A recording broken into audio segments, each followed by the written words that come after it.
truck stopped, and Chiara Ferretti did not move until the guard said something in English and the woman beside her translated it into Italian in a voice so flat it had stopped carrying emotion weeks ago. He says, "Get down." Chiara got down. Her boots hit the Texas dirt and the heat of it came up through the leather immediately. A dry, insistent heat entirely unlike anything the Mediterranean had ever offered her. A heat with no moisture in it, no apology, just the frank indifference of a son that had been doing this for 10,000 years and had no particular interest in the opinion of a 22-year-old nurse from outside Naples who had arrived without being invited. She straightened and looked around and felt the familiar automatic inventory begin. The one she had been running since Tunisia. Since the morning the British lines closed around the last German and Italian positions, and the noise of the previous 18 months simply stopped, leaving a silence so complete and so sudden it had felt like a new kind of weapon. She was looking for the fence. She was looking for the wire and the towers and the geometry of containment that she had been told to expect, that the officers had described during the final weeks before capture in terms specific enough to be believed. Her eyes moved across the landscape and found cattle, found horses in a far pen, found hay bales stacked in long rows against a low barn wall, found a windmill turning slowly above a water tank, found a sky so enormous it appeared to be a different sky from the one that existed over Europe, a sky with more room in it, more light, too much blue, found no fence. There were 12 of them in total, all women, all former Red Cross auxiliaries captured in the collapse of Axis forces in North Africa in the spring of 1943.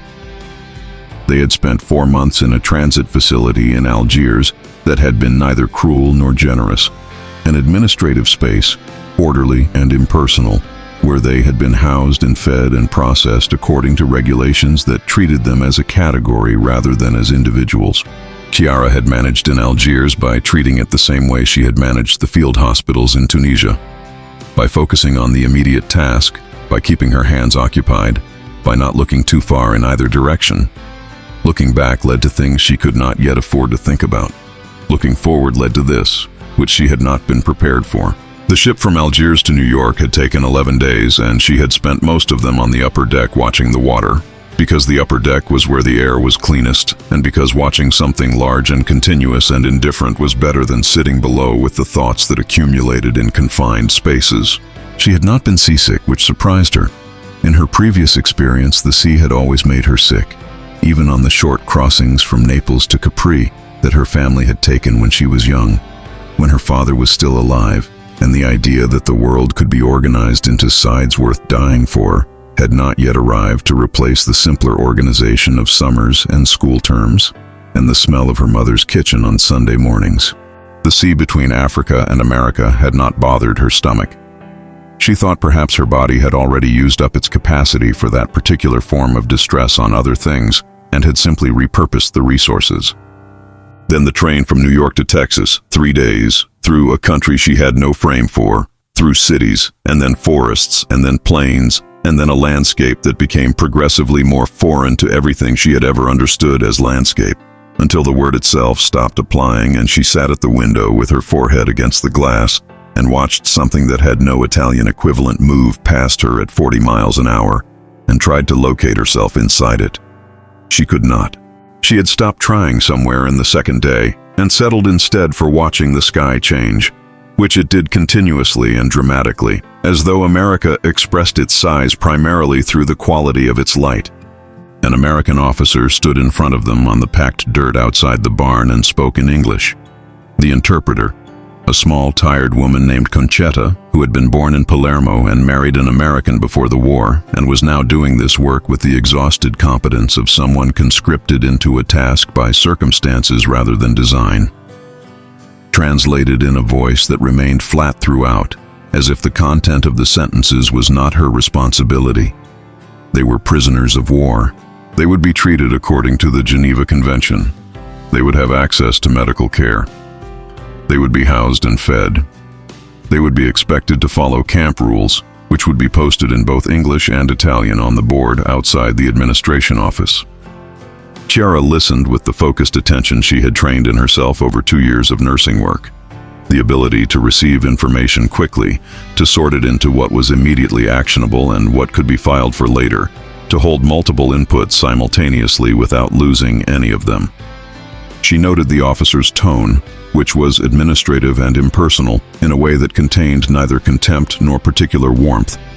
The tone of a man processing a situation according to procedure, which was in its own way more reassuring than either hostility or exaggerated kindness would have been, because procedure implied a system, and a system implied predictability, and predictability was the thing she needed most. She noted the landscape behind him, the flatness of it, the specific quality of the afternoon light on the dry grass, the way the windmill turned without urgency. Then the officer said the thing that stopped her. He said it with the same even tone as everything before it, which was perhaps why it landed so strangely. It did not sound like an important sentence from his side, though from hers it arrived with the force of something structural giving way. He said that the facility did not operate with a full perimeter fence. Concetta translated it. Chiara looked at the officer, then at the landscape, then at the white-painted wooden posts visible in the middle distance, perhaps 200 meters out, spaced so widely apart that a child could have walked between them without touching either. She looked at these for a long moment. She was a nurse. She had trained herself out of the habit of visible reaction. Her face gave nothing, but her hands, which she had been holding loosely at her sides, closed slowly into fists and then opened again. And she noted that her heart was doing something it had not done in months, which was to move faster than the situation seemed to require. They were taken to the medical building first. It was a low wooden structure with a screened door and 2 windows facing west and the clean, functional interior of a space organized by someone who understood that the tools of care needed to be visible and accessible and in their right places. Chiara entered and stopped. She had spent 2 years in field hospitals, and she knew what a medical space looked like from the perspective of the person standing at the door assessing it. And what this one looked like was organized. There was a scale. There was a steel table with a white cloth.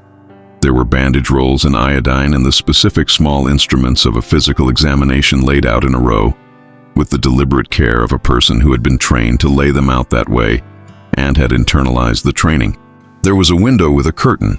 The American medic was perhaps 30, with light hair and careful hands, and the particular quality of attention that Chiara recognized from the good nurses she had worked alongside. The quality of someone who looked at a patient and actually saw them, registered them as a specific person, rather than as a body presenting a set of symptoms. He was efficient and thorough, and he handled each of them with the same matter-of-fact gentleness, the kind that did not draw attention to itself, because it was simply how the work was done. When he reached Chiara, he noted the shoulder, which had healed improperly from the shrapnel wound she had received 6 months earlier, and which she had been managing with the resources available to her, which had not been adequate resources. He pressed along the scar tissue with 2 fingers, and she controlled her reaction because she was good at controlling reactions. But he saw it anyway, and looked up at her and said something in English, and Concetta, standing near the door, said, "He says it was not set right. He says it should be looked at properly." Chiara looked at the medic. He was still looking at her, not with pity, not with the slightly detached clinical gaze that she herself sometimes fell into with difficult cases, but with the direct professional regard of one medical person acknowledging another's injury. She said in Italian that she was aware. Concetta translated. The medic nodded and made a note on his clipboard. He said something else. "He says he will arrange it," Concetta said. "He says you should not have been carrying that this long." The barracks were in a long wooden building set perpendicular to the barn, with a row of windows on each side and 2 stoves and real cots, narrow but solid, each with a thin mattress and 2 folded blankets and a shelf above the head of the bed for personal items. Chiara entered and walked to the cot nearest the east window and sat on it and pressed her hands flat against the mattress the way she always pressed her hands against new surfaces, verifying them through touch before she trusted them through sight. It was real. The blankets were rough wool and entirely real. The shelf above the bed held nothing because she had nothing to put on it, a fact she registered without particular emotion because there were larger facts competing for her attention. She sat in the early evening light and looked at the room. The other women were doing what women always did on arriving somewhere new, establishing the immediate geography, choosing positions, testing the quality of the available privacy. Two of the older nurses sat together on adjacent cots and spoke quietly. A young woman named Julia, who was 19 and from Rome and had been a nursing auxiliary for only 4 months before capture, sat on her cot with her knees pulled up and looked at the wall with the blank face of someone whose processing capacity had been exceeded. Chiara had been watching Julia since Algiers, not with worry exactly, but with the nurse's habit of monitoring the ones whose resources seemed thinnest. She made a note to stay near her. Through the east window, the Texas evening was doing something extraordinary, the sky turning the specific shade of orange that only flat, open country produced at this hour, a color that had no equivalent in the Italian palette, because Italian sunsets were always mediated by hills, by coastline, by the vertical architecture of old cities. This sky was horizontal. The color went all the way down to the ground, and the ground reflected it, and the whole landscape became for approximately 20 minutes a single unified thing made of light and silence. Chiara sat and watched it without moving, and several of the other women stopped what they were doing and watched it too, because some things demanded attention regardless of the circumstances of the person doing the attending. The food came at 7, brought on trays by a young private who set them on the table in the center of the room without ceremony and left without waiting to be thanked. Chiara looked at her tray and felt the specific arrest of motion that came from receiving more than expected. Soup. Real soup, thick with vegetables and something that smelled like actual chicken, rising steam fragrant and entirely unambiguous. Bread, a full piece, not the calculated half portion of the transit facility, but a whole piece, its crust still intact. A square of butter on a small white dish. Coffee in a tin cup, and beside it, in a smaller dish, a quantity of sugar that she stared at for longer than she intended. She had last eaten sugar. Real sugar, not the grain substitute they had been using in the field hospitals. In the summer of 1942, before the supply lines from Italy began their long, unreliable decline. She remembered the specific way it had tasted in coffee, which was not the taste of sweetness exactly, but the taste of the absence of bitterness, which were two different things. She picked up the small dish and held it and thought about her mother's kitchen in the town outside Naples, about the ceramic sugar bowl that had sat on the table her entire life, white with a blue painted vine running around the lid, about the morning coffee ritual that had been so completely ordinary. It had not registered as valuable until the moment it was no longer available. She set the dish down carefully, spooned the sugar into her coffee, and stirred it. She ate slowly and thoroughly, the way she had taught herself to eat during the worst of the field hospital months. Not quickly, which wasted the experience, and not too slowly, which allowed thought to interfere with the mechanical necessity of nutrition. The soup was genuinely good, the bread was real bread, the butter had been made from actual cream. These were not exceptional facts by the standards of a peacetime kitchen, but they were facts that arrived in the context of 2 years of progressive reduction. And in that context, they were not ordinary at all.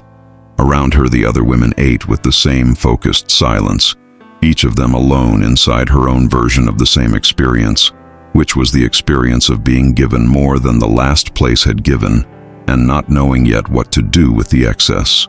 That night, Chiara lay in the dark and listened to the sounds of the camp settle into its nighttime configuration. She was trained to sleep in difficult conditions.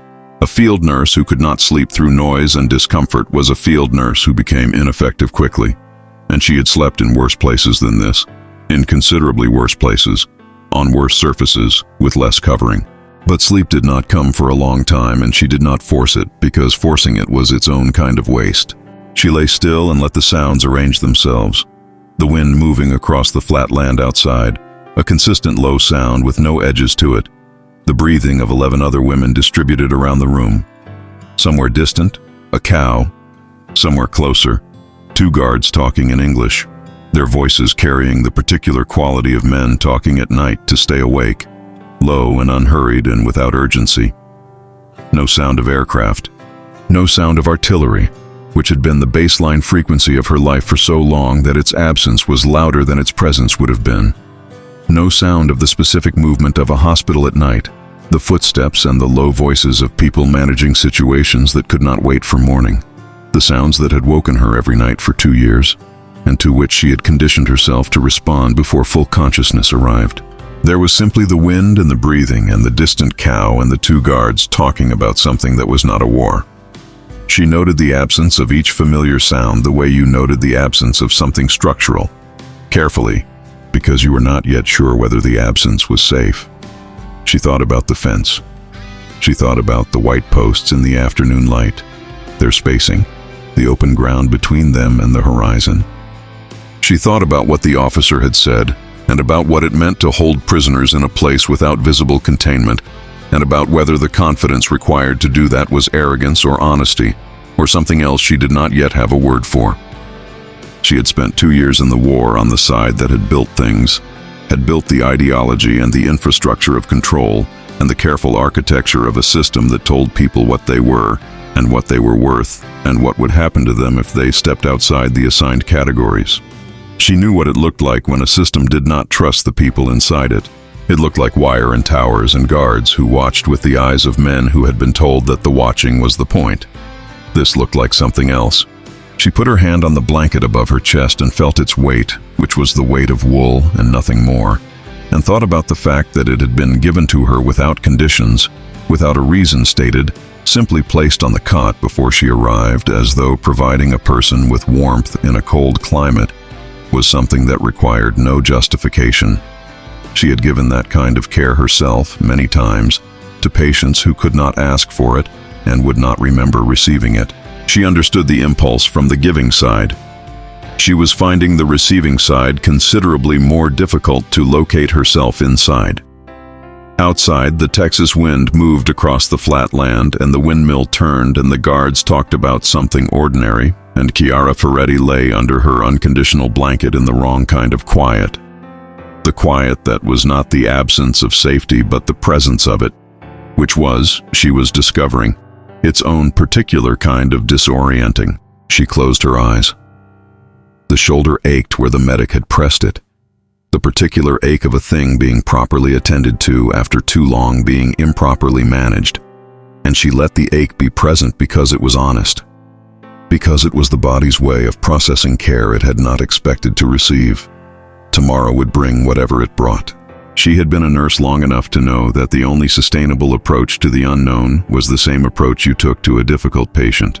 You showed up, you paid attention, you did not decide in advance what you were going to find, and you trusted your training to be sufficient for whatever the situation actually was. She had good training. She had always had good training. She held on to that and let the wind do its work outside and waited for sleep with the patient stillness of a woman who had learned, at some cost, that stillness was not the same as surrender. The morning bell rang at 6 and Chiara was already dressed. She had been awake since 4:30, not from anxiety, but from the specific alertness of a body that had spent 2 years responding to pre-dawn emergencies and had not yet received permission to recalibrate. She sat on the edge of her cot in the gray pre-light and listened to the camp come awake around her, the distant sound of the kitchen beginning its work, the creak of the barracks door as a guard made his first round, the slow stirring of 11 women negotiating the particular difficulty of waking in a place that was not yet familiar enough to wake in naturally. Outside the east window, the Texas dawn was doing something she had not seen before and could not immediately categorize. The sky at the horizon had gone a deep red-orange, not the soft watercolor of Italian mornings, but something harder and more committed. A color that meant business, that announced the sun the way an officer announced a general, with authority and without apology.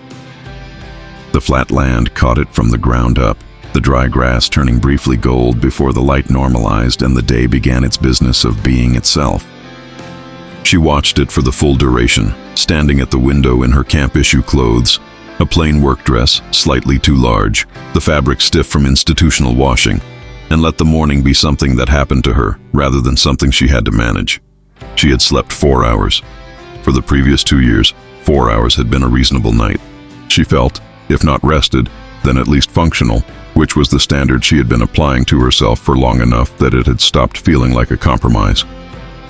Breakfast was served in the mess building adjacent to the barn, a long room with wooden tables and benches and 2 windows facing south that let in the morning light in long diagonal rectangles across the floor.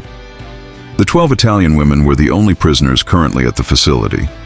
They had been told, through Concetta's flat translations, that the camp had recently processed a group of German prisoners who had been transferred elsewhere, and that a new group was expected in several weeks, and that in the interim they would have the space largely to themselves.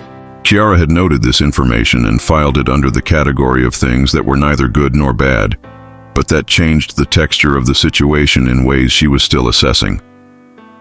The cook was a broad, unhurried man named Curtis, who ran his kitchen with the proprietary calm of someone who had decided long ago that the kitchen was the one space in the world over which his authority was both complete and just.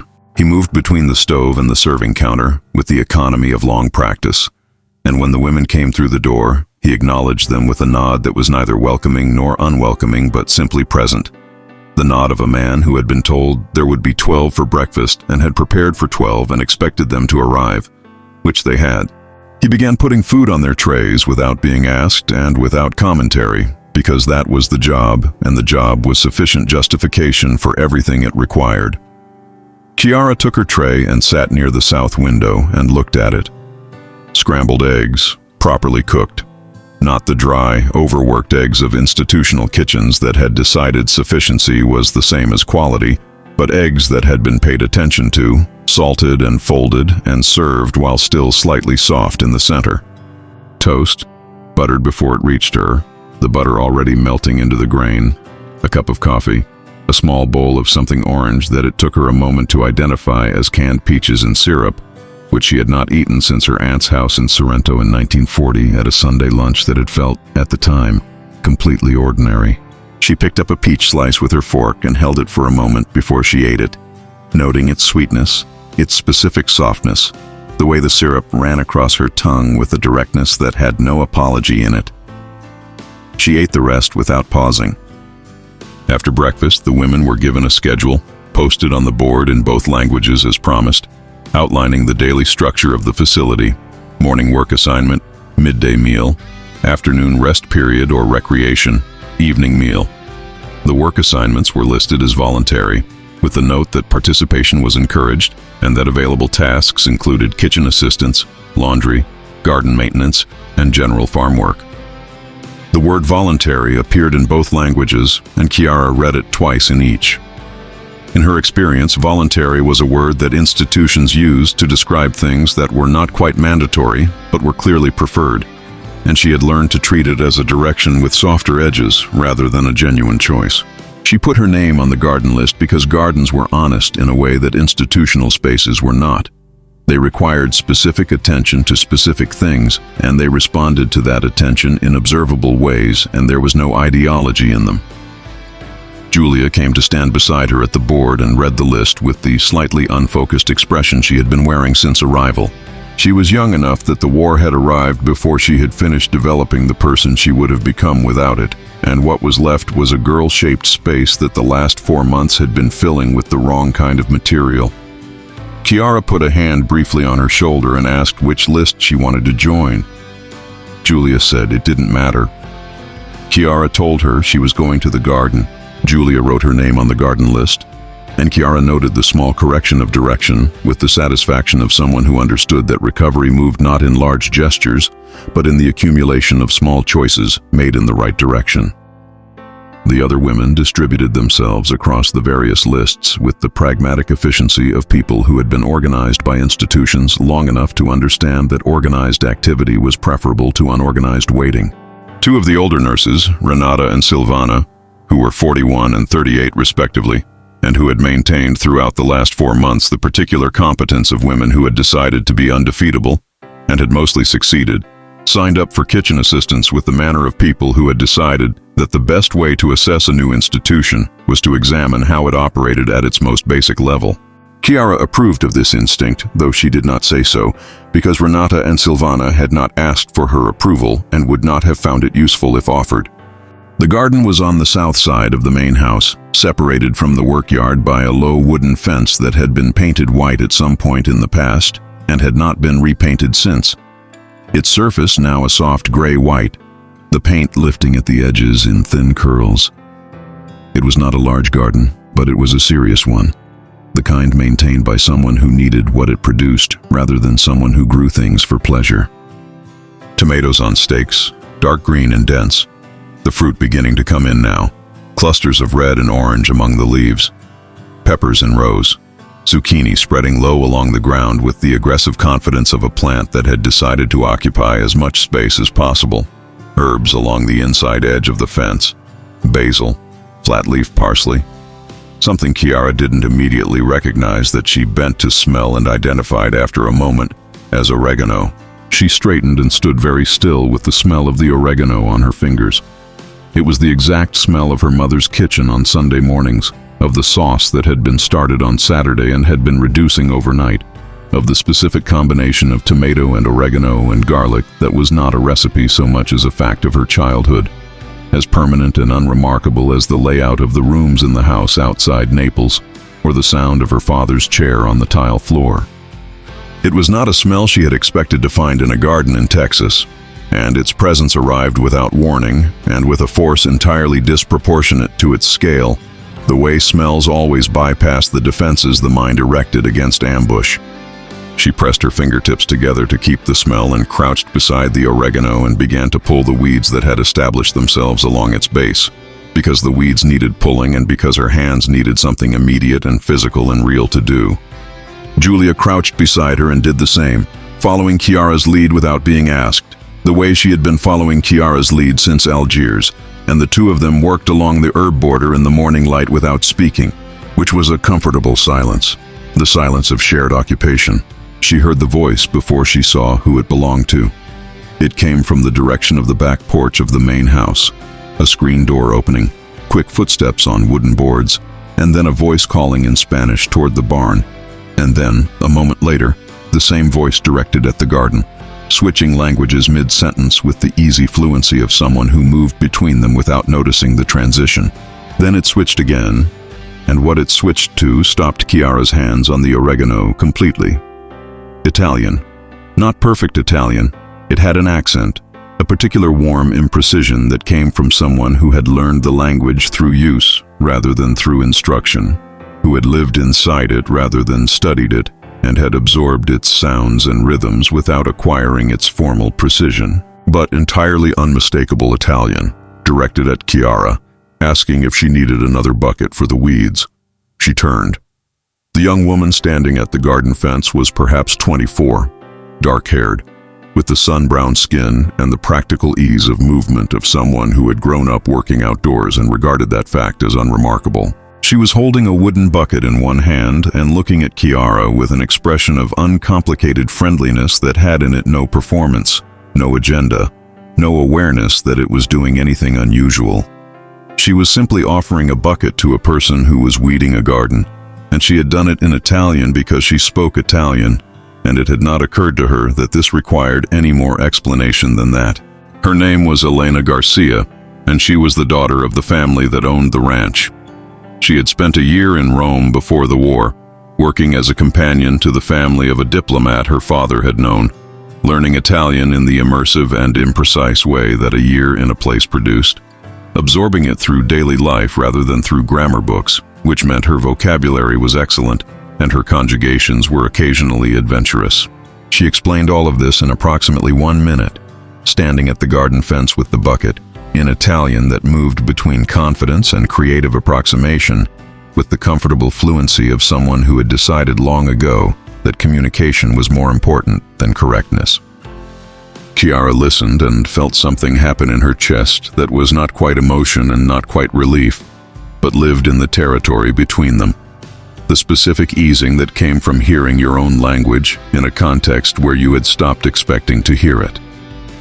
She had been managing in English fragments and through Concetta's flat translations for 4 months, had been living in the reduced version of herself that operated without full language, without the specific precision and texture that her own tongue gave her, and the loss of that had been one of the things she had been managing without acknowledging she was managing it.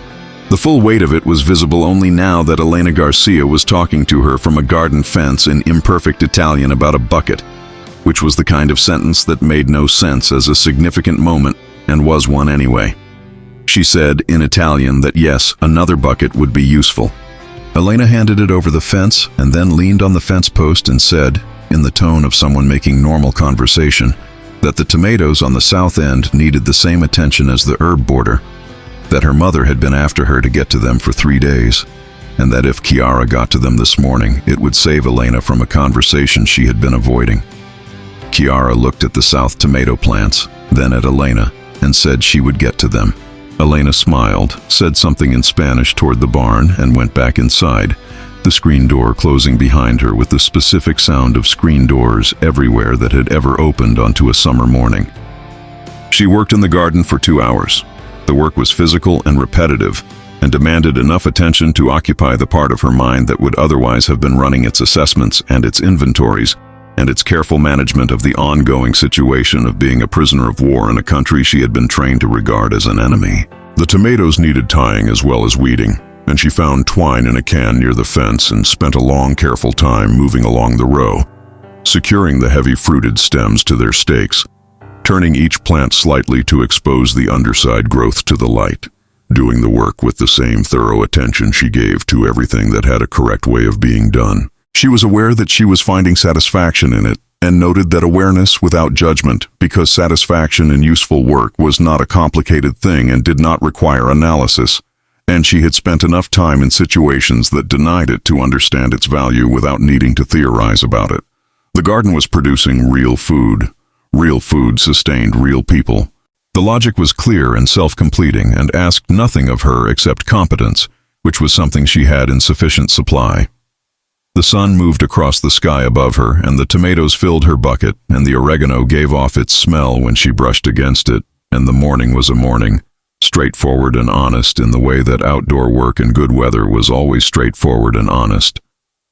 Julia worked beside her and began slowly to talk. Not about anything consequential. About the tomatoes, about the size of them, about whether they were the same variety that grew in the markets at home, about what her grandmother did with tomatoes in August when the crop came in all at once, and the kitchen became a 2-day operation of sauce and jars and steam. Chiara listened and answered and asked questions back, and they talked about tomatoes and grandmothers and August kitchens in the way that people talked when the real conversation was not about any of those things, but was about the fact of talking itself. The fact of being two people from the same place who still knew how to recognize each other through the ordinary texture of ordinary words. By the time the midday bell rang, Julia's face had recovered some of its resolution, and the unfocused quality had retreated slightly, and Chiara filed that in the column of small things moving in the right direction. Elena came to the garden again after lunch. This time she brought 2 glasses of something cold that turned out to be lemonade. Real lemonade, made from actual lemons, the tartness of it arriving on Chiara's tongue with a clarity and force that her body recognized before her mind did, producing the involuntary response of someone tasting something true after a long time tasting substitutes. She and Julia sat on the low fence in the afternoon heat, and Elena sat on the other side, and they talked, the 3 of them, in the mixed language of Italian and Spanish and occasional English that Elena navigated with the comfortable improvisation of someone who found multilingual conversation interesting rather than difficult. Elena talked about Rome, about the neighborhood near the Trastevere where she had lived, about the street market on Tuesday mornings, about the family she had worked for, about the small restaurant 2 streets from her apartment that had made a cacio e pepe she had been trying to reproduce from memory ever since she left and had not yet successfully achieved. She talked about it with the particular love of someone describing a place they had been happy in, and Chiara listened and felt the map of Rome arrange itself in her mind, the streets she knew, the names she recognized, the specific quality of Roman light on stone in the afternoon, which was different from the light on the Bay of Naples, and different again from the light in this garden, though all 3 were made of the same sun. She told Elena about Naples, about the view from the hill above her family's house, about the bay on a clear morning when Vesuvius was sharp against the sky, and the water was the particular green it turned in the shallow places near the shore. She did not talk about the Naples of the last 2 years, the Naples of shortages and fear and the progressive deterioration of everything ordinary under the weight of a war that had arrived uninvited and shown no interest in leaving. She talked about the Naples that existed in the permanent tense of memory, the one that would still be there when the other version had finished with its business, and Elena listened with the genuine attention of someone who had learned to love a country that was not hers and was glad to hear it spoken of with care.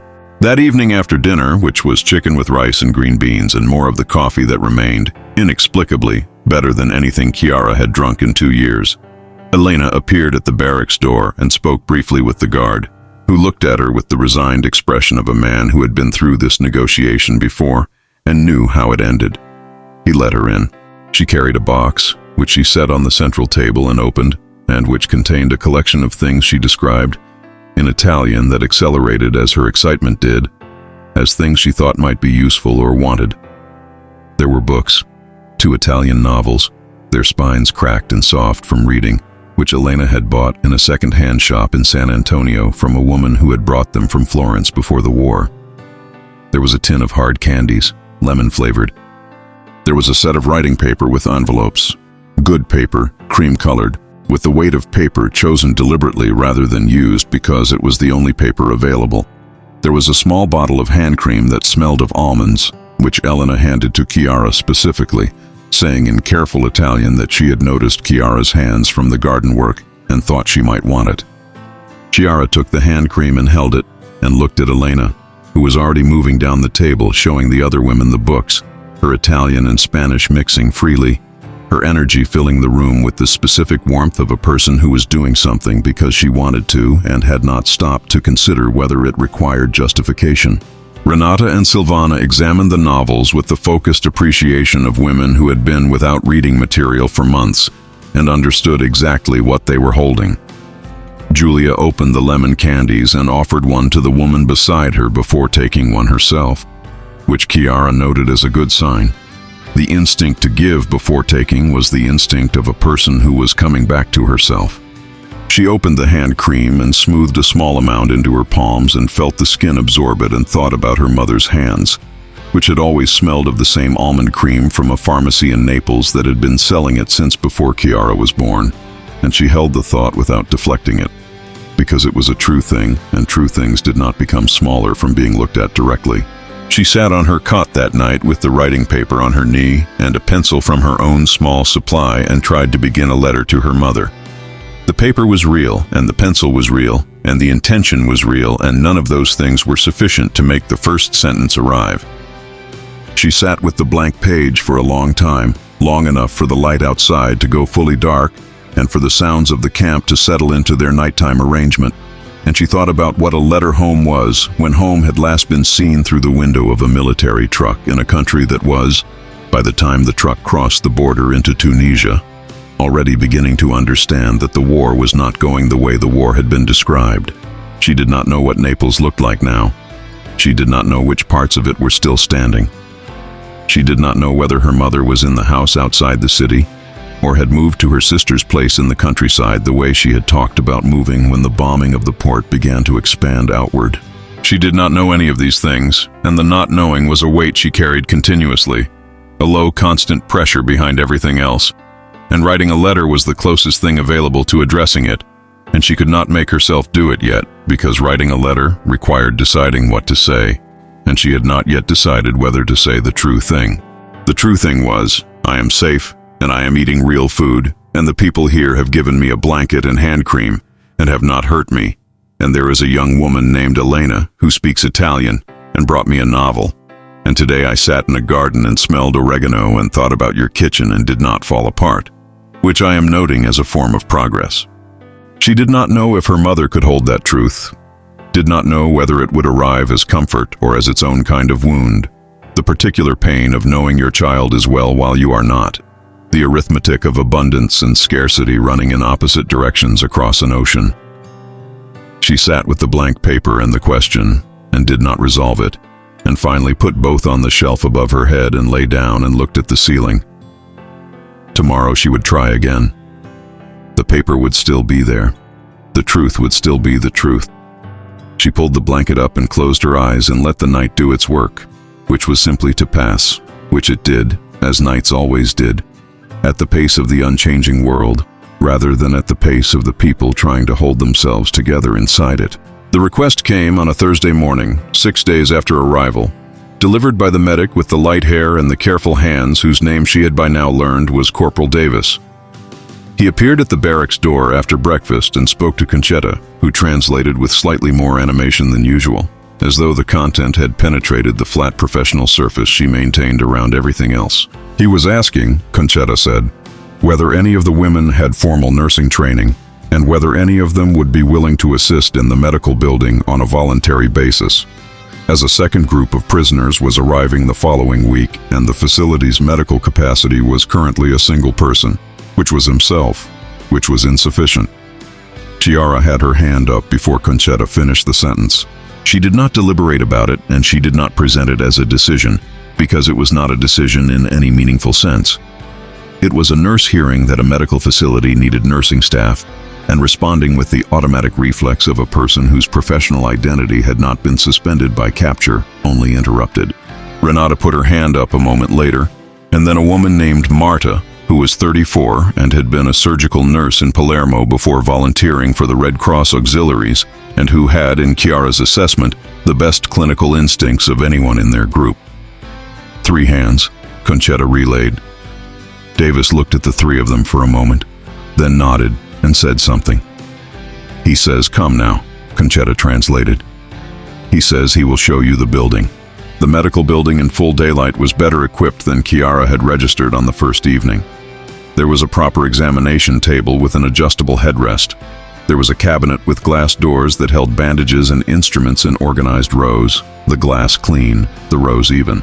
The cabinet of a person who understood that order in a medical space was not aesthetic preference but functional necessity. There was a small sterilization unit. There were 2 cots in a side room for patients who needed to be kept overnight, each with a proper pillow and a wool blanket folded at the foot. There was a supply shelf along the east wall with a quantity and variety of material that Chiara stood in front of for a long moment, reading the labels, noting the organization, making the professional inventory she had made in every medical space she had entered for the last 2 years. Davis watched her do this without interrupting. He watched Renata and Marta do the same. The 3 of them moving through the space with the specific focused attention of trained medical people encountering a new facility, their eyes going to the same things in approximately the same order, their hands occasionally reaching for an item to examine it and returning it to its precise position. He seemed to understand what he was watching, because when Chiara turned from the supply shelf and looked at him, he was not wearing the expression of a guard evaluating prisoners for compliance. He was wearing the expression of a medical professional evaluating colleagues for competence, which was a different thing entirely, and which landed on Chiara with a force she did not fully show. He spoke for several minutes, Concetta translating from the doorway with her arms crossed. And what he said was this: the incoming group would include approximately 30 German prisoners, male, most of them captured in France during the summer campaign. Some would have minor injuries from the transport. Some would arrive with conditions that had been inadequately managed in transit facilities. He expected the usual: skin infections, dental problems, malnutrition in various degrees, some respiratory issues from the ship crossing. He did not expect surgical cases. He was not asking them to practice outside their training or to take clinical responsibility for decisions that were his to make. He was asking them to assist, to take vitals, to dress minor wounds, to monitor the overnight patients, to do the work of nursing, which was substantial and which he could not do alone for 30 additional people while managing the 12 they already had. Chiara said yes with the same speed she had raised her hand. Renata and Marta said yes a moment after, and the 3 of them spent the rest of the morning with Davis going through the supply inventory, the instrument sterilization procedure, the intake protocol for new arrivals, and the record-keeping system, which was organized and consistent and which Chiara committed to memory with the focused retention she had trained herself to apply to systems that mattered. Davis explained everything in English and Concetta translated, and at several points Davis drew diagrams on a notepad and pushed them across the table rather than waiting for translation, because the diagram said the same thing in both languages and more efficiently, and Chiara appreciated both the practicality and the implicit acknowledgement that her comprehension did not depend entirely on Concetta. By midday, she understood the system. By midday, she also understood something else. Something that she turned over quietly in the back of her mind, while her hands stayed occupied with the professional task in front of her. She was being trusted with the medical care of human beings in a facility run by a country she had, until 5 months ago, been fighting against. The trust was not unconditional. Davis would remain the clinical authority. The decisions were his. The medications were in a cabinet to which only he had the key. But within those parameters, she was being treated as a nurse, not as a prisoner, who happened to have nursing training. And the difference between those two things was the difference between being seen as a function and being seen as a person with a professional identity that the war had not revoked. She had not known until this moment how much she had needed someone to make that distinction. She did not say any of this. She noted it, filed it, and returned her attention to the intake protocol. Because the intake protocol required her attention, and because some things were better held internally until they had been properly examined. The German prisoners arrived on a Monday. Chiara was in the medical building when the trucks pulled in, helping Davis arrange the intake materials. Clipboards, forms, the blood pressure cuff, the thermometers laid out in a row with the orderliness she had brought to every surface she had worked on since the first morning. She heard the trucks, heard the sound of men disembarking, heard the particular quality of silence that followed, the silence of a large group of people arriving somewhere unfamiliar and assessing it with the suspended judgment of the newly captured. She had been that silence 6 months ago. She remembered the specific texture of it, the way perception sharpened under the pressure of not knowing, the way every detail registered with the heightened clarity of a mind trying to build an accurate picture of an unknown environment as quickly as possible. She thought about what these men were seeing, the white posts, the open land, the absence of wire, and knew exactly what they were thinking, because she had thought it herself. She recognized their confusion from the inside. Davis brought the first 6 men in for intake. They came in the order they had been assigned, not by injury severity, but alphabetically, which was the system, and the system was applied without deviation, because deviation created inefficiency, and inefficiency in a medical intake created problems that were harder to correct than the time saved was worth. Chiara positioned herself at the vital sign station with the blood pressure cuff and the thermometer and the forms and waited, and the first man sat down across from her and looked at her with the startled expression of someone who had expected a male medic and received instead a young Italian woman in a nurse's manner that communicated clearly and without preamble that this was a medical appointment and she was the nurse conducting it. She worked without stopping for 4 hours. The cases were what Davis had predicted. Skin infections from inadequate hygiene in transit, several men with respiratory symptoms from the Atlantic crossing, dental pain in 2 cases that had progressed far enough to require Davis's attention. One man had a hand wound that had been dressed in transit and dressed incorrectly, the bandage too tight, the underlying tissue showing the early signs of the trouble that came from restricted circulation over too many days. She brought Davis to that one immediately because it was beyond minor, and she knew the difference. And Davis examined it and looked at her and said something she didn't need translated because the tone of it was the tone of a doctor acknowledging a correct clinical judgment. She took vitals efficiently and wrote the numbers on the forms in the clear, practiced handwriting of a nurse who had filled out hundreds of forms in worse conditions than these and had never allowed the conditions to affect the handwriting, because the handwriting was part of the record and the record was the patient's property, regardless of what the conditions were doing around it. She answered the German prisoners' questions through gesture and through the small medical Latin that crossed language barriers. Pulse, pressure, temperature, the universal vocabulary of the body that belonged to no nation. Some of them looked at her with confusion, some with suspicion. One young man with an expression that was so transparently relieved to be receiving any kind of care that it was difficult to look at directly without feeling the full weight of what it meant. Marta worked at the second station, and Renata assisted Davis directly. The 4 of them moved through the 30 men in the organized efficiency of a functioning medical team, which was what they were, assembled from 2 countries and 2 sides of a war by the practical logic of a situation that needed nurses and had nurses available, and had decided that this was sufficient reason to use them. At the end of the 4 hours, Davis made a note in the log and said something to Chiara as she was cleaning the vital signs station. Concetta was not in the room. He said it in English, and she understood perhaps half of it. Something about tomorrow, something about the same time, something that contained the word good used as an adjective applied to a noun she didn't catch. She understood enough. She nodded. He nodded back. They did not need Concetta for that exchange, which was its own small fact worth noting. Elena came to the fence while Chiara was washing her hands at the outside pump after the intake session, and she stood at the fence and looked at Chiara for a moment with an expression that was trying not to be too many things at once. She asked, in Italian, how it had gone. Chiara dried her hands on the cloth hanging from the pump and thought about how to answer, because the honest answer was complex, and she did not yet have the full Italian vocabulary for all of its components in this particular configuration. She said it had gone well. She said the cases were manageable.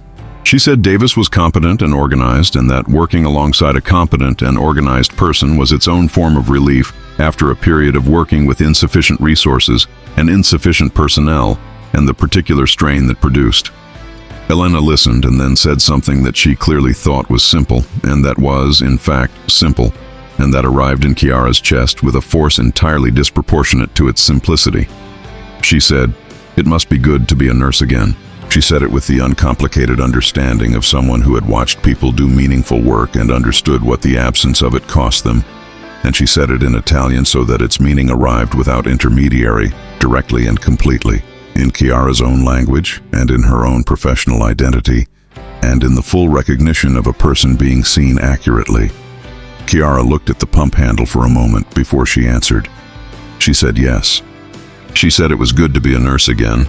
She said it simply, without elaboration, and Elena nodded and said she would see her at dinner, and walked back toward the house, the screen door opening and closing behind her with its familiar sound. And Chiara stood at the pump in the afternoon light and held the sentence, "It must be good to be a nurse again," and felt the full truth of it, which was that yes, it was very good. It was one of the best things she had felt in months, and she had not known how to name it until someone else he had named it for her, which was sometimes how the most important truths arrived.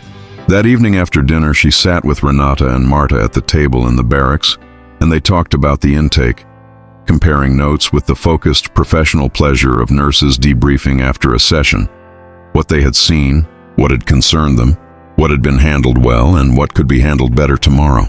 They talked about the hand wound and about the respiratory cases and about the dental pain that had been allowed to progress too far before anyone had addressed it, and they talked about Davis's protocol and where it aligned with what they knew and where it diverged and what the reasons for the divergence might be. They talked about it in Italian, quickly and specifically, using the technical vocabulary of their training with the ease of people in their professional element, and the conversation had an energy that the barracks had not held before. The particular aliveness of competent people doing what they were trained to do and talking about it with others who understood both the work and the language of the work. Julia sat at the edge of the group and listened. She had not been part of the intake session. She had not raised her hand that Thursday morning, partly from uncertainty and partly from the residual unfocused quality that had been lifting slowly, but had not lifted completely. But she was listening now with more resolution in her face than Chiara had seen since Algiers, and after a while she asked a question about one of the cases Marta had described, a careful technical question that showed she had been listening with her full attention and had formed an opinion she was willing to offer. Marta answered seriously and asked Julia what she would have done differently. Julia thought for a moment and answered, and Marta said she agreed, and the small exchange was brief and entirely ordinary from the outside, and was, from Chiara's angle of observation, the clearest sign yet that Julia was finding her way back to the person who had become a nurse before the person who had been broken by a war. She lay on her cot that night and thought about the man with the hand wound and about the look on the young German soldier's face when she had come to take his vitals. The relief of it, transparent and unguarded, the relief of a person receiving care after too long without it.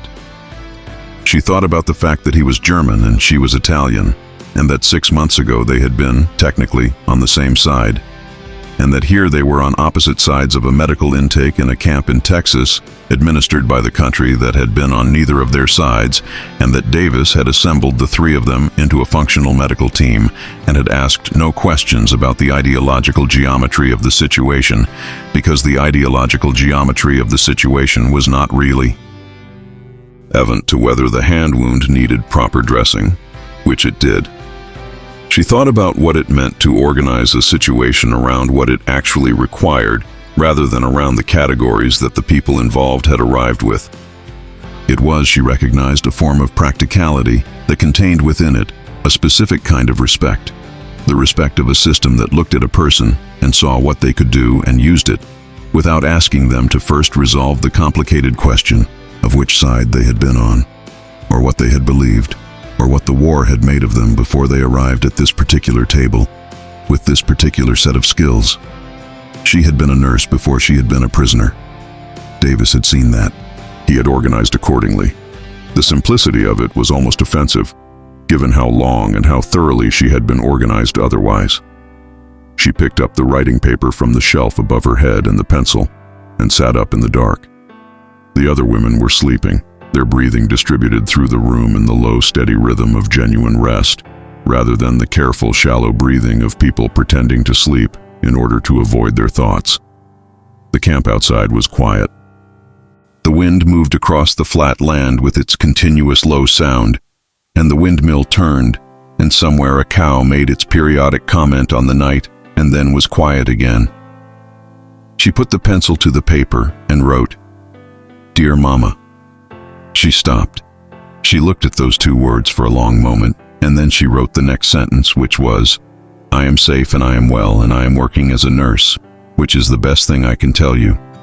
She looked at that sentence and decided it was true, and that true was sufficient, and that sufficient was enough for tonight.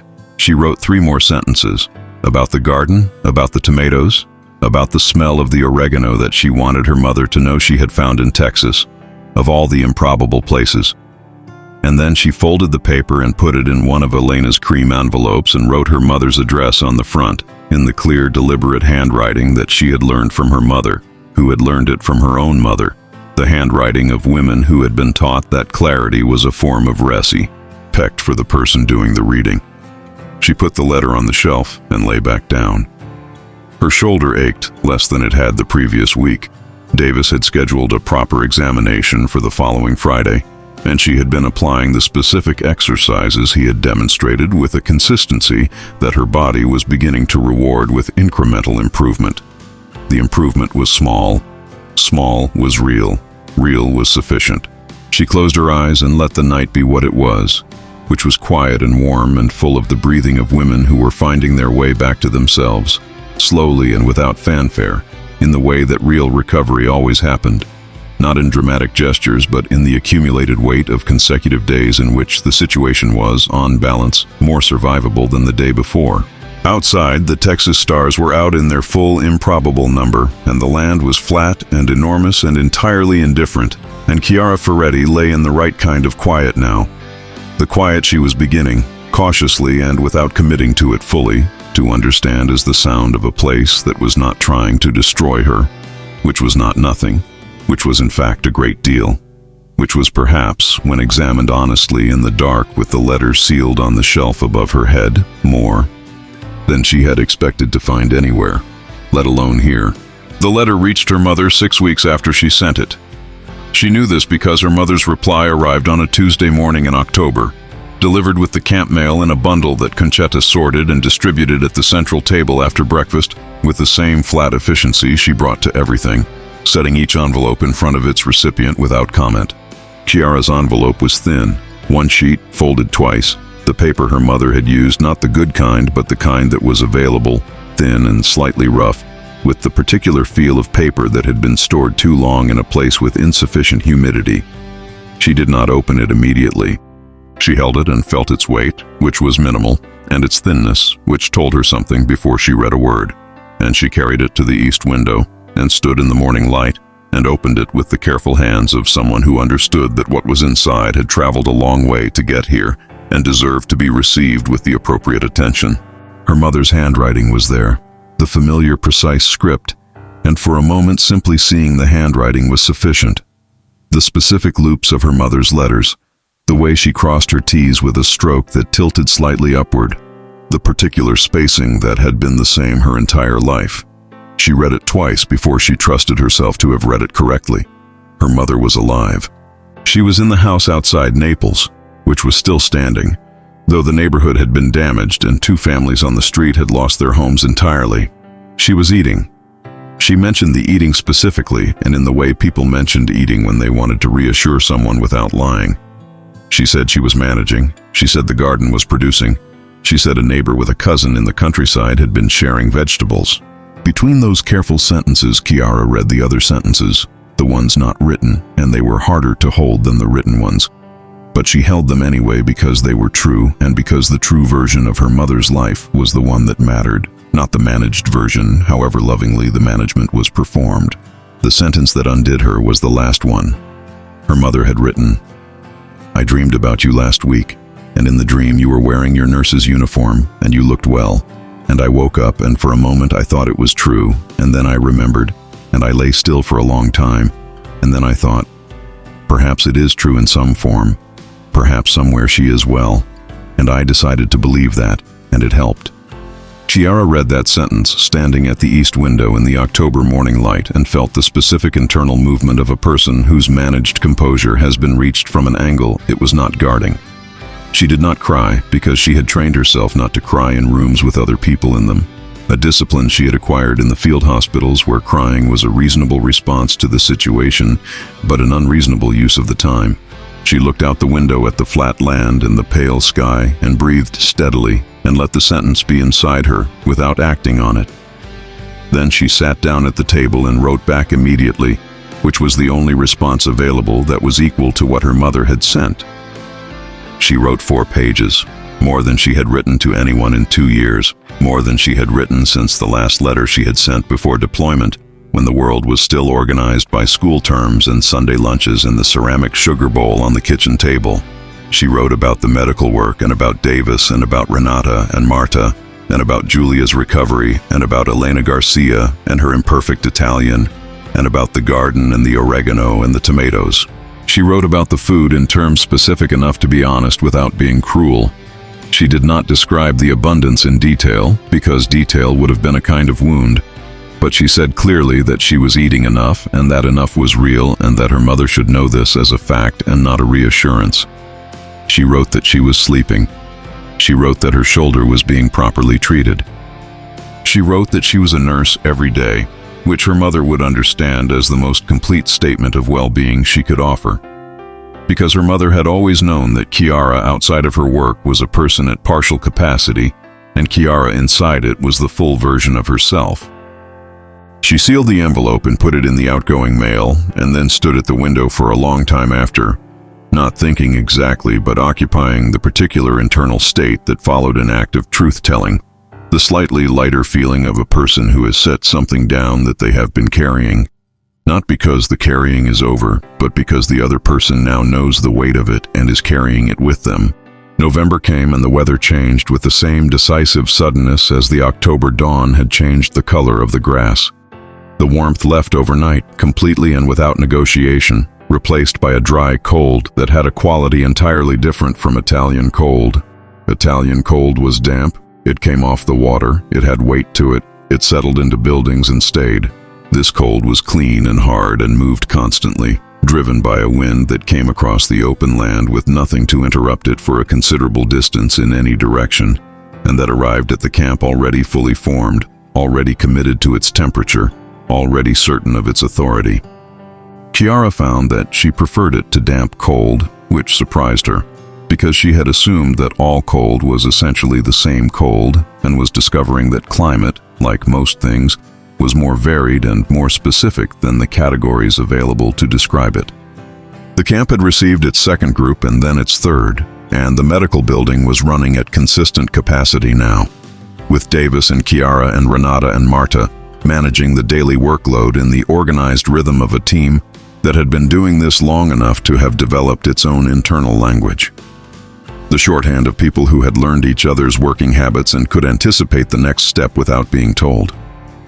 Davis had, in the preceding weeks, stopped asking Concetta to translate the medical discussions and had begun instead to communicate with Chiara through a combination of direct English, demonstrated action, and the specific professional vocabulary that crossed the language barrier without assistance. She was building her English from the inside of the work outward, the same way Elena had built her Italian in Rome, through daily use, through necessity, through the pressure of a situation that required communication and would not wait for perfect grammar to achieve it. She was aware that this was changing something in her. Not the language acquisition itself, but what it represented, which was that she was building infrastructure in this place, building the tools for operating inside it rather than merely surviving on top of it. She noted the awareness and did not yet know what to do with it, because building infrastructure implied a relationship to a place that she had not decided to have, and the question of what she was building toward was one she kept at the edge of her thinking without allowing it to move to the center. The announcement about Italy came on a Wednesday, delivered by the camp commander in the morning assembly, with Concetta translating in a voice that for the first time in Chiara's experience of her was not flat. Italy had signed an armistice with the Allied forces in September. This they had known. The news had reached the camp through channels official and unofficial, and Chiara had spent the weeks since the announcement in the complicated emotional territory of a person whose country has changed sides in the middle of a war she has already been captured out of, which produced a particular kind of disorientation that had no clean name. What was new today was the specific change in their status. They were no longer technically enemy prisoners of war. Italy was now a co-belligerent. The paperwork would take time, the process would take time, but their situation had changed, and the camp commander wanted them to know it, and wanted them to know that their conditions would be reviewed accordingly. Chiara stood in the assembly and listened, and felt the information arrive in layers, each one requiring separate processing. The first layer was practical. What changed, what didn't change, what the new status meant for the daily structure of the facility. The second layer was more complex and took longer, and she was still working through it when the assembly broke up and the women moved toward the mess building for breakfast, talking in the low, urgent voices of people who have just received news that requires immediate communal assessment. The second layer was this. She had been captured as an enemy and held as an enemy, and had spent 5 months rebuilding herself inside the conditions of that holding. And now the category had changed. And the category changing did not change what had happened or what she had learned inside it. And the category had perhaps been less important than she had been treating it, and that thought opened onto something large that she was not yet ready to walk into. She ate her breakfast and went to the medical building and did her work, because the work did not care about the category, and neither did the patients, and neither did the blood pressure cuff or the intake forms, or the hand she was managing through the final stages of recovery, which had been improving consistently, and which she intended to see to a complete resolution, regardless of what the paperwork said about her status. She was a nurse. She had always been a nurse. The category had been the war's imposition on that fact, and the category was changing, and the fact remained. Elena heard the news before dinner and came to the garden fence, which had become by this point their established meeting place, the location where they conducted the conversations that did not fit into the formal structure of the facility. She was bright with something. Not quite excitement, not quite relief, but the specific animated quality of a person who has been hoping for a particular outcome, and has received it and is still in the first moments of believing it is real.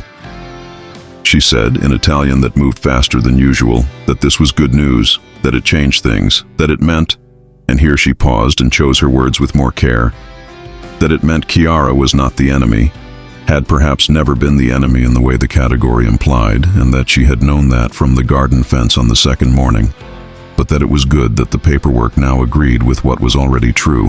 Chiara looked at her for a moment, and then said something she had been thinking since the assembly, and had not yet said aloud to anyone, which was that the paperwork changing did not make her feel different about the months she had already spent here, because what she had found here had not been conditional on the paperwork.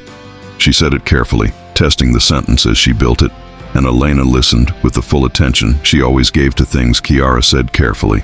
She said that what she meant was that the way she had been treated had not required her to be an ally to be received as a person, and that this was something she was going to carry with her for a long time, and that she was not sure yet what it would mean when she was somewhere that had not shown her the same thing.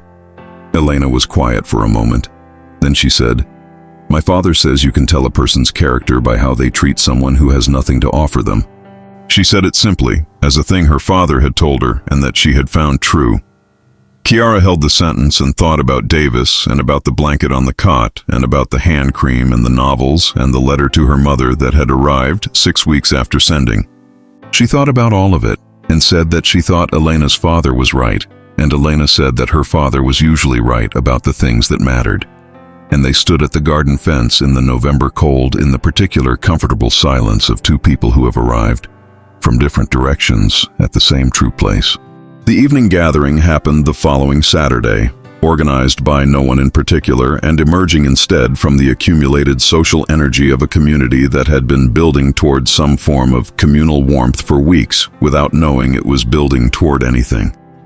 Someone brought chairs from the mess building to the fire pit behind the barn. Someone else started the fire with the practical ease of a person who had been starting fires in this specific pit for years.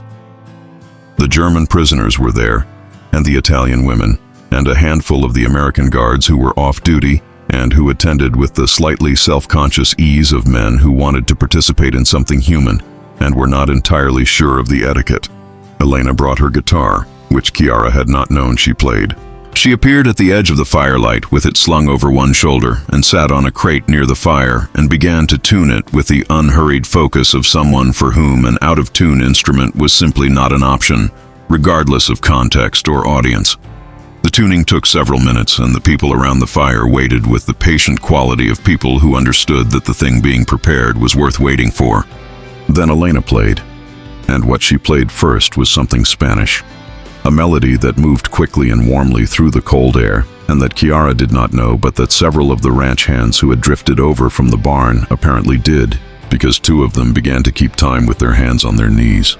The fire was large and the night was clear, and the Texas stars were out in their full number above the flat land, and the circle of people around the fire was the specific mix of nationalities and languages and histories that the war had assembled in this particular corner of Texas through the logic of capture and transit and the administrative requirements of holding people somewhere. And none of that logic had intended to produce this, which was people from 3 countries sitting around a fire. While a young woman from San Antonio played guitar in the cold and the night was large and quiet around them.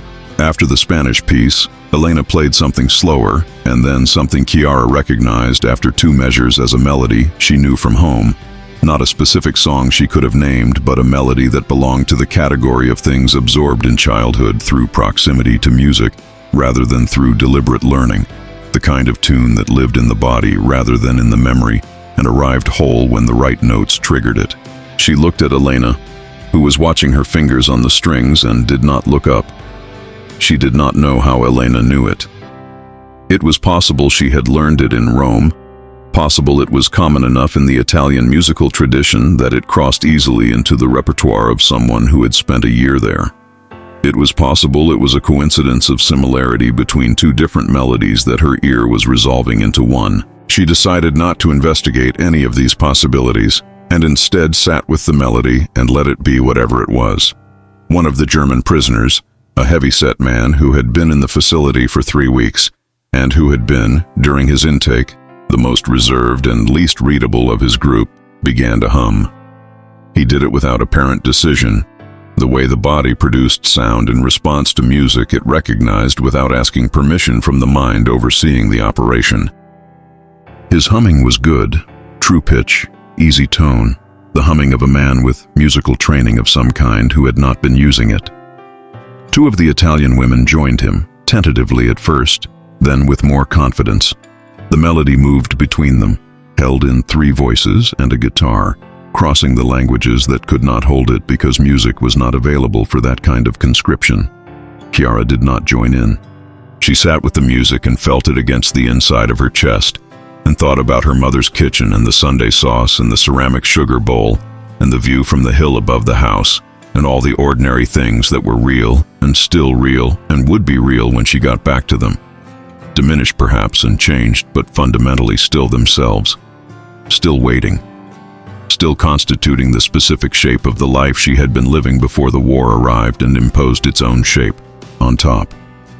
She thought about all of this without pain, which was new. She had been thinking about home with pain for 5 months, and now she was thinking about it with something else. something that was more like longing without the sharp edge, more like love than loss, and the difference was small and significant, and she sat with it carefully. Then Julia laughed. It happened without announcement, without build-up, without the warning that would have allowed anyone to prepare a response.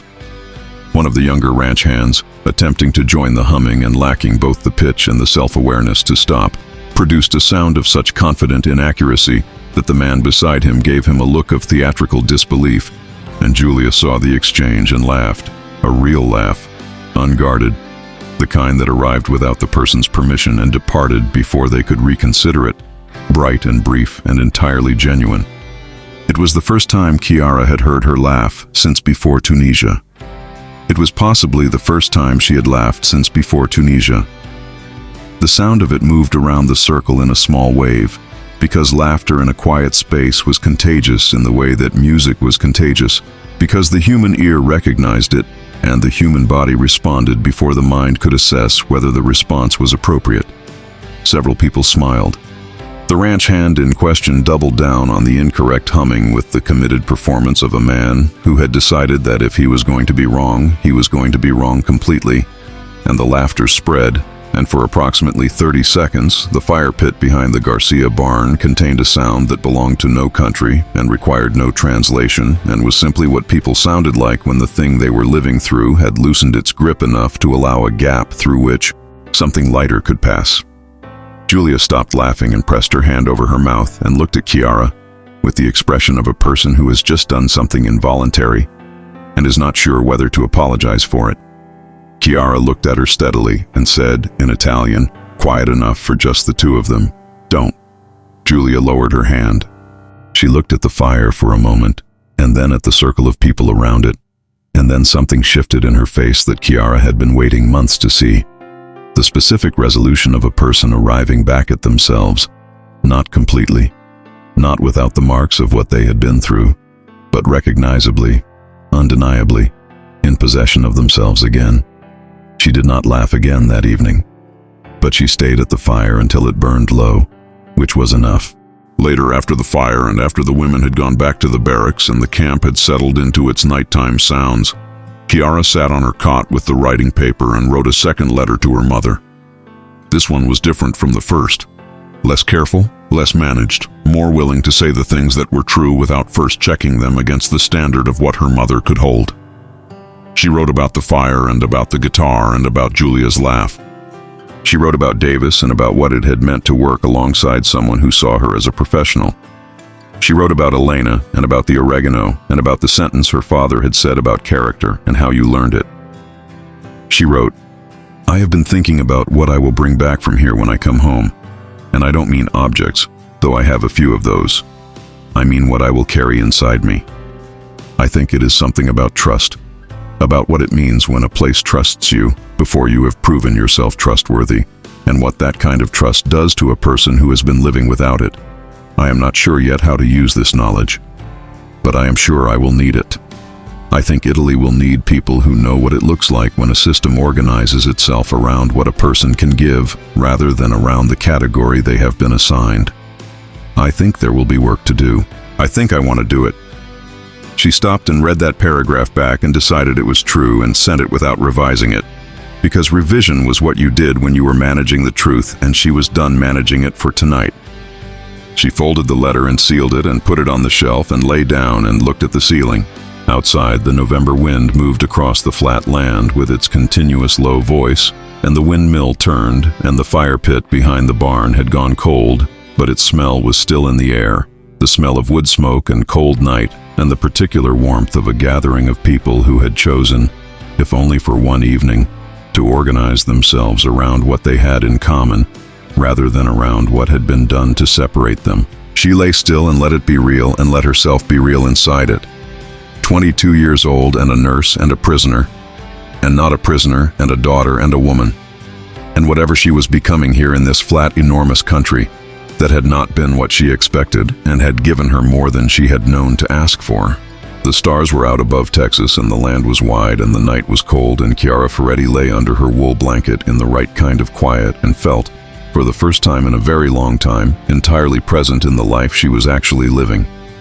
The repatriation notice appeared on the board on a gray February morning, pinned below the daily schedule in the same plain format as every other administrative announcement the board had ever held, as though the end of a thing deserved no more ceremony than its middle.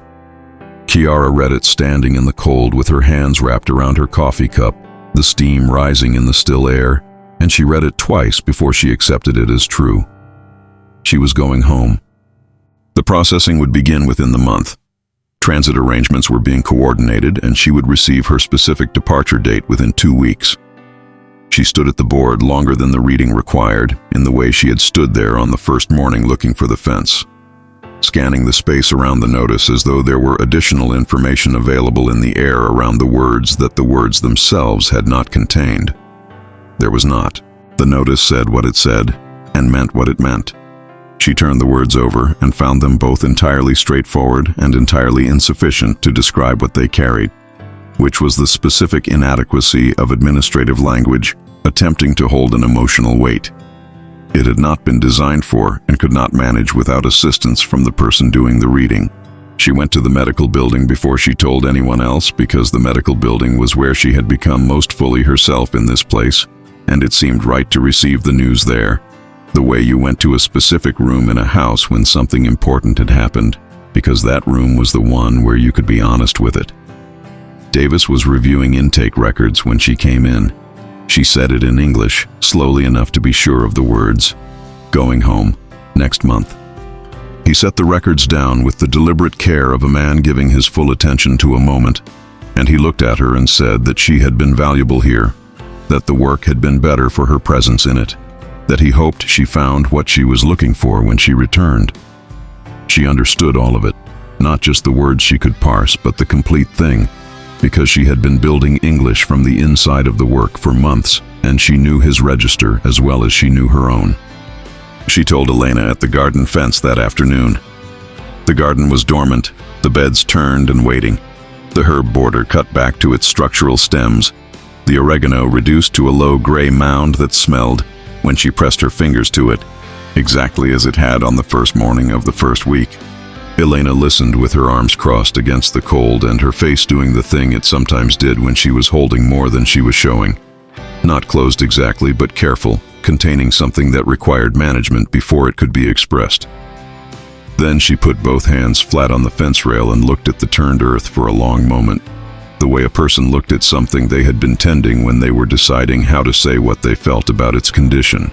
She said in the slower and more precise Italian she used when she wanted to be sure the meaning arrived completely. I want you to know that what happened here was real, not in spite of everything, not despite the circumstances, because of the specific people who were here at the specific time, because of you. She said it without performance, and without the slight self-consciousness that sometimes accompanied her more direct statements, as though she had decided that clarity was more important than comfort, and had organized her language accordingly. Chiara held the sentence and said that she knew and that she would carry it, and that Elena should write when the war was properly finished, and the mail worked the way mail was supposed to work.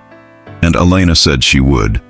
And they stood at the dormant garden fence in the February cold in the particular comfortable silence of two people who had arrived from different directions at the same true place and had decided not to make it smaller by filling it with additional words. The final 2 weeks moved with the double quality of time at the end of a significant period, simultaneously too fast and too slow, the days both dragging and accelerating, the ordinary details of daily life acquiring a visibility they had not possessed in the middle of things. She noticed the particular angle of the morning light through the east window. She noticed the sound of Curtis in the kitchen before breakfast, the rhythm of his movements between stove and counter that she had absorbed so thoroughly she could tell from the sound alone what was being prepared.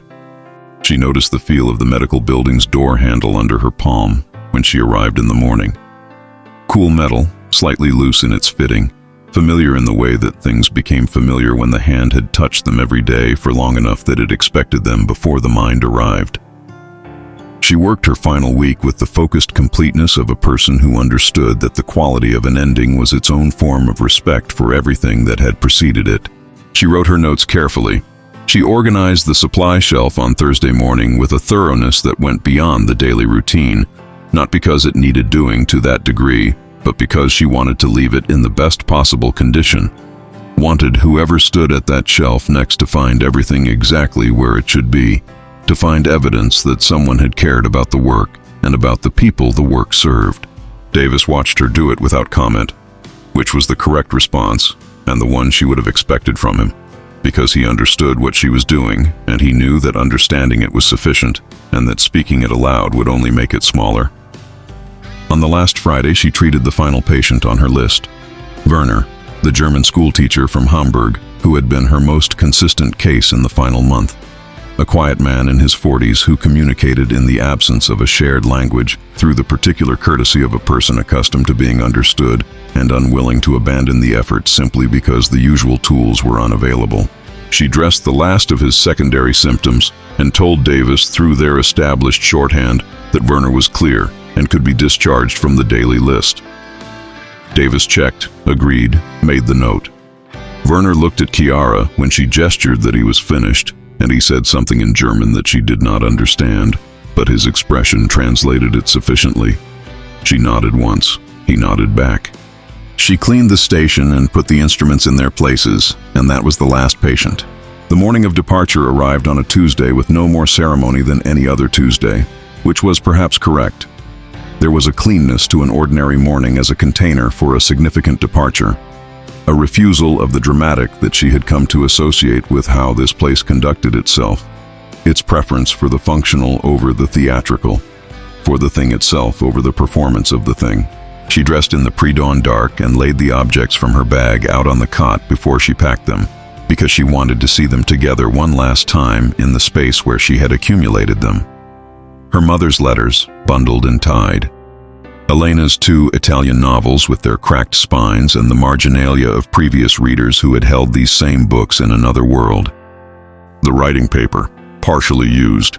She had written more letters from here than from anywhere in the 2 previous years combined, which was its own accounting. The hand cream, almost empty, the pencil worn to a stub. The letter from Davis, formal and brief, recording her service in the official language of the institution. The words service, professionalism, skill, noted, each one confirming in the language of the record what had been true in the language of daily work for months, and the ceramic bowl wrapped in cloth at the center of everything, the cream glaze and the blue painted vine and the dried oregano from Elena's mother's garden, packed against her chest where she would feel it through the whole journey home. Elena came at the last moment, appearing from the direction of the house at a faster pace than usual, and stopping in front of Chiara with the focused directness of someone who had nearly left something too important undone and had decided against leaving it. She said, "Come back when it's over. The garden will need someone who knows what she's doing." Chiara looked at her and said she would come back if she could, and that Elena should keep the oregano alive until she did.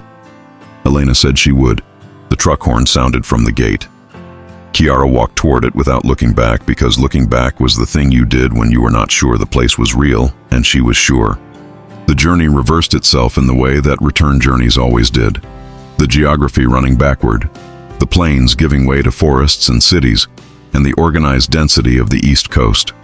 She sat at the train window and watched America pass in the other direction, recognizing landmarks she had registered on the way in with the particular satisfaction of a person whose spatial memory had been filled in rather than merely introduced. She knew what the plains felt like from the inside now, what the light did on the dry grass in different seasons, what the wind sounded like when it had nothing to interrupt it for 100 miles. She knew the smell of the Garcia kitchen and the sound of a guitar by a fire in November and the weight of a medical record compiled over 8 months of daily work, by hands that had been trusted with it before they had been asked to prove they deserved the trust. On the ship she stayed on the upper deck, but differently from the crossing from Algiers, not to be away from the thoughts that accumulated below, but to be present to the crossing itself, to the specific quality of the North Atlantic in March, cold and gray and moving with a constant authority that respected nothing, certainly not the feelings of a 23-year-old Italian nurse on her way back to a country that was still negotiating what it was now that the thing it had been was finished. She took a comprehensive inventory not of the objects in her bag, but of the things that had no physical form and occupied no space but were real, and would arrive in Naples with her as surely as the ceramic bowl, She was carrying the knowledge of what a medical facility looked like when organized around what the patients needed rather than around the convenience of the system administering them. She was carrying the knowledge of what trust felt like when given before proof of worthiness was established. The trust of the white posts and the open ground. The trust of Davis handing her a clipboard on the first morning without ceremony. The trust of a blanket placed on a cot before she arrived, as though providing warmth to a person in a cold place needed no justification. She was carrying Julia's laugh from the November fire, which she had been saving carefully since the moment it happened, because it was the clearest single image she had of what recovery looked like from the outside, and she intended to use it as a reference point for the rest of her working life. Naples received her with its full particular self. The smell of it arriving before the train entered the station, salt and stone and something cooking, and the accumulated centuries of a city that had survived everything it had been asked to survive by remaining fundamentally, stubbornly itself. The station was damaged, a section of the roof gone, light falling on the platform through the gap in the wrong way. But the trains were running and the people were moving, and the city outside was the city, diminished in places and changed in ways she would spend months discovering, but recognizable at its core in the way that things with deep roots were recognizable even after hard weather. Her mother opened the door before she knocked. She had heard the gate, or simply known, the specific knowledge that operated below the threshold of ordinary sense, which Chiara had grown up observing without entirely believing, until the moment she saw it operating in real time. Her mother was smaller than she remembered, the specific diminishment of a person who had been living at the edge of adequate for too long, the body reducing its infrastructure to maintain its essential functions. Her hair was more white. Her hands shook slightly when she reached up to touch Chiara's face, the fine tremor of a body that had been under extended stress and had not yet been given the conditions to recover from it. Chiara stood still and let herself be assessed, let her mother's hands confirm what the eyes were already confirming, which was that she was real and present and here. Then she reached into her bag and took out the ceramic bowl and set it on the kitchen table. And her mother looked at it, at the cream glaze and the blue vine and the dried oregano, and touched the rim with one finger, tracing the vine, and looked up at Chiara. Chiara told her about Elena's mother, about the garden, about the second morning in Texas when she had knelt by the herb border and been ambushed by the smell of Sunday sauce. Her mother listened, and then carried the bowl to the shelf above the stove. In the space where the old ceramic sugar bowl had always stood before the war had dissolved it into the general attrition of things that simply disappeared. The new bowl fit the space as though the space had been waiting for it. Her mother stood back and looked at it and said, "Tell me about the woman who made it." Chiara told her. They drank their tea. The March evening came down outside the kitchen window, and the bowl sat on the shelf above the stove with its blue vine and its smell of Texas oregano and the specific weight of everything it had traveled through to get there. She went back to nursing within 3 weeks. The hospital in the nearest town was short-staffed and running cases that were not acute but were numerous and chronic. The accumulated medical debt of a population that had been managing on insufficient resources for years and was now presenting its accounts in the relative safety of the aftermath. Malnutrition, respiratory illness from inadequate housing, wounds improperly treated and allowed to progress, dental problems, skin infections, all of it familiar, all of it the same inventory she had been running since Tunisia, and she moved through it with the efficiency of someone who had been doing this long enough that the categories were automatic and the attention could go directly to the individual inside them. She organized the supply shelf on her second day. She reorganized the intake protocol on her third, not by imposing a new system, but by noting where the existing one lost efficiency and proposing adjustments in the manner of someone who understood that a system built by the people using it was more durable than one imposed from outside.